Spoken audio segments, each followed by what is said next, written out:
Hey everyone. So let's talk a bit about Samurai Showdown and the movie Samurai Showdown, the motion picture. This was also known as Samurai Spirits in Japan, so yeah, there might be some weirdness going on. Now, the plot for the game and the plot for the movie are kind of similar, and I use that very loosely. They both kind of revolve around a dark god named Ambrosia coming back to take over the world. It differs a little bit because the heroes in the movie don't really match up with the story of the heroes in the game, but they kind of do. In the movie, they are just like the holy warriors, and one of them betrays them, joins the evil Ambrosia, and yeah, it's just the movie is about trying to defeat her and like the allies that she's gathered around her. It's kind of weird because the heroes from the movie they they all get killed and then they all get reincarnated. And I'm just kind of skipping over the fight scene here because there's a lot of flashing lights and everything, and it was giving me a headache.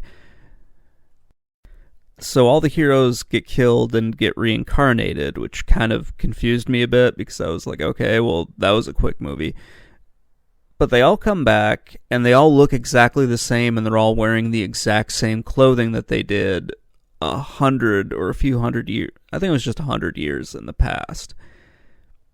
I'm not sure why, but it was kind of funny, and at least, they didn't have to reintroduce a new set of people and say, well, this was the person that you saw 5 minutes ago, that sort of thing. So our main character in the movie, whose name I'm going to absolutely butcher, and I apologize for it, Harumaru, he gets defeated, and he's the only one of like the holy warriors who doesn't regain his memories right away. So we're going to be following him on his path to try to get his memories back and kind of be like the ultimate one out of all of them. He's got to learn to control his anger. He's got to learn to, he has to learn like the secret powers that all of them have, that sort of thing. It's kind of a fun story. I kind of want to take a step back and just talk a little bit about the game and everything, and why this kind of works. Like, I think the movie works really well because the game wasn't really centered around an actual tournament. So it's not like something like Battle Arena Toshinden, which had a god-awful movie adaptation, or OVA adaptation. And it's kind of closer to what Fatal Fury was, where you have like just a set goal of them trying to beat the bad guy. Yeah, there's a tournament in Fatal Fury, but that one's not really that important. It's just, this one just kind of works a lot better. I think, it makes a lot more sense. They actually introduce the characters and everything, so you don't have to, cut to me explaining what the different characters are. It's kind of fun. And because it's not based around a tournament, you can just have these guys going around like beating people up, which is essentially what happens. They just kind of go around, trying to get Harumaru's memories back, trying to convince him that he is the holy warrior who apparently hasn't changed his clothes in 100 years. I'm guessing they're just born with these outfits, and you don't really hear how they got their memories back, so that was a little weird. I guess it's not really needed, but it is just kind of strange. At least it was to me. So the Holy Warriors, who actually have their memories back and everything, they kind of find Harumaru, but they don't think it could be him. Which is weird because they would have known what everyone looks like since they all got their memories back. So the guy hasn't changed in 100 years. Obviously, he's going to be the same character. I don't know. That was one of the weird parts about this. But we get to Harumaru's village being attacked by, basically it's basically the Tokugawa soldiers who are working with with Ambrosia, or at least Ambrosia's avatar and whatnot. And they attack and they just start killing them because they're trying to kill the Holy Warriors, because they need the Holy Warriors' souls in order to break the seal to allow the Dark God in. Sometimes, but not always. It's kind of weird. And you find out that Ambrosia's soldiers are all just kind of zombies, which doesn't really matter too much. And this is where Harumaru kind of wakes up a little bit, sort of realizes that he's a holy warrior, but he doesn't really know how to control his powers or anything. And you see kind of a cool adaptation of stuff that happens in the game where, all the rage builds up in them and they kind of, fight a little bit better and they have special abilities and whatnot. You also meet some of the other fighters and that sort of thing. This leads to a bit of a confrontation between our heroes, at least between Harumaru and, the other holy warriors, the ones that haven't, betrayed the rest of the team and whatnot. And, because Harumaru just got done, having to deal with the fact that his village got destroyed. So he's probably not in the best mood at all. And, yeah, this is the part where the anime kind of draws, or kind of, it kind of slows down a bit for me, and it gets a little bit weird. I don't know. Parts of it, I like the movie overall, but parts of it are just kind of strange. Like when they have to kind of convince Harumaru to actually fight on their side. That and a lot of the animation when they're using their powers and everything, when they're fighting the big bad guy, it's kind of hard to tell what's happening. And that's why I'm using some fighting game footage here, because not all the fight scenes in this make a lot of sense. That and there's a lot of flashing lights and everything, and it's just kind of like, oh, okay, well, that's happening right now. Wonderful. But what they do well is kind of slowly introduce all the characters from the game, for the most part. Some of them don't get that big of an introduction. It's just kind of like, oh, he shows up. And sometimes you kind of have to wonder, who the hell is this person? But, for the most part, I think they do a pretty good job of introducing everybody, explaining what's going on, that sort of thing. And as I mentioned before, because, he lost his memories and whatnot, he doesn't really see the other heroes or the people who used to be his friends as really being good guys. And over the course of the fight, he kind of gets some of his memories back, especially from the last battle that they had.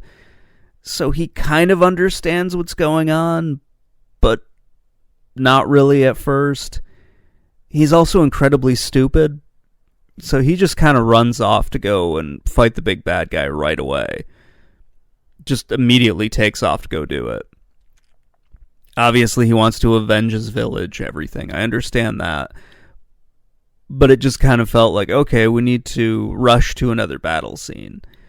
There wasn't really a whole lot of explanation of what was going on. So when Harumaru runs off to go fight these people, he runs into just a whole mess of ninjas. Just a whole bunch of them. And a couple of the bad guys, too. It's a pretty decent fight scene as well. And you also hear a bit more about just the other person that's involved, or the other group that's involved in this. The actual emperor and a few of his soldiers, and those people kind of show up. And they kind of fill in the gaps for a few of the characters that were missing from the game. Missing from the movie so far. The characters from the game that have been missing from the movie so far. Oh, wow. Okay. And this leads to a big fight scene at the castle and everything, which goes on for a really long time because they have to bring in all the characters. They've got to, help them get all their stuff in and whatnot, kind of explain their abilities through showing them. It's a good fight scene and everything. It goes on for a very long time. And yeah, it's It's kind of interesting. I wish they talked more about some of these characters, but I guess they weren't supposed to be involved. I don't know. Some parts of this are very weird, even though I like the movie overall. But all of that is leading to kind of the second fight scene with our big bad guy, or big bad lady, and whatnot. And that one's kind of okay. It's still, Harumaru's not experienced. He doesn't really know what's happening. He kind of knows how to use his powers, but still being controlled by emotion. And so he rushes in to fight this lady. And I honestly could not understand what the hell was happening. So let's cut to some Gamera fighting, one of his monsters really quick. And yeah, this was much more understandable than what was going on. Essentially, all of the Holy Warriors get captured, except for one of them, and Harumaru. Charlotte is the one, sorry. Charlotte basically is our knight, who is going to be following Harumaru's dumbass around, and trying to get him out of danger. She does a pretty decent job of it. Kind of. She keeps him alive, so that's always a good thing. So Harumaru and Charlotte end up kind of breaking free from this whole weird prison thing that they found themselves in after all of the other holy warriors get captured. I'm starting to wonder if they're actually the most qualified people to be doing this. Like, if we couldn't get the Art of Fighting people in here, or, any of the other people from SNK's fighting library into this. Terry Bogard defeated Mars, for God's sake. I think he could probably handle this, this stupid dark god from whatever dimension. I do want to say I really do like this movie, but every once in a while I'm like, I don't think these guys should be the ones who are doing this. So anyway, Charlotte and Harumaru get away. They get found by, the Lost Boys, and, he gets healed up. It's very, I had flashbacks to watching Hook when this happened. I'm not sure why, but yeah, these are actually all the kids from Harumaru's village. Basically, he had been taking care of them, kind of making sure they do everything right. So they find him after he gets his ass handed to him. And Charlotte's fine, apparently. She's okay with everything that's happened. So he kind of regains all of his memories, regains all of his powers and everything, and they try this whole thing again. And since this is closing in on the end of the movie, it goes way better this time than it did last time.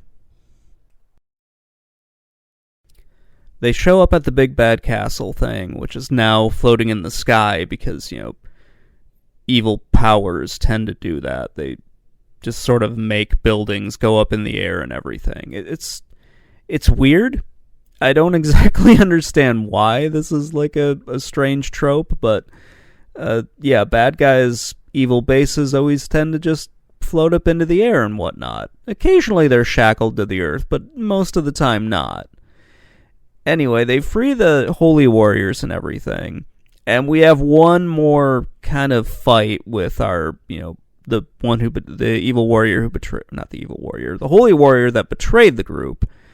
And she's obviously too strong for them, but they're going to overcome it because this is supposed to end in a happy way. It's not supposed to end with like a game over screen. Not like if you were playing the game. And because the fight is really confusing, a lot of bright flashing colors, and I'm generally confused by it, here's more Gamera footage of basically that same fight he was having with the squid monster, whose name I can't remember, but, this is somewhat more coherent and understandable than watching people scream, flashing lights, and, sometimes blue beating red and sometimes red beating blue. Anyway, what results in it is, the evil holy warrior getting killed, Harumaru kind of feeling bad for it because, they were friends at one point before she went all crazy and, got all murder happy and whatnot, and, There's more of a backstory to her, and it's kind of strange. But we're not done yet because the evil power is still here. Because it got out, since they don't have all the holy warriors to actually complete the seal anymore. Ambrosia got out, and they have to fight him off. So, they all kind of channel their powers. No real understanding of how this happens. But it doesn't really work, and they need Harumaru to do his weird thing again. So he summons some power from God knows where, takes the holy sword, which was being used by the evil character who died, and he is able to defeat the evil power. Able to defeat Ambrosia, and everything goes back to somewhat normal until the next game or OVA. And I think there is an OVA, and then maybe like one more thing after this for Samurai Showdown. This was really a lot of fun. This is one of those movies where you could just sit back with like some popcorn and watch it and just have a great time. This was way better than Battle Arena Toshinden. Not as good as Fatal Fury and not as good as Street Fighter, but it was still a lot of fun to sit back and watch this. It also kind of helped me out a lot because I had no idea what the story for Samurai Showdown was. And then I found out it changes in between the games, so they don't all really build off the same story, but yeah, it's still kind of fun. Anyway, guys, let me know what you think in the comments below, and have a great day, everybody. Bye.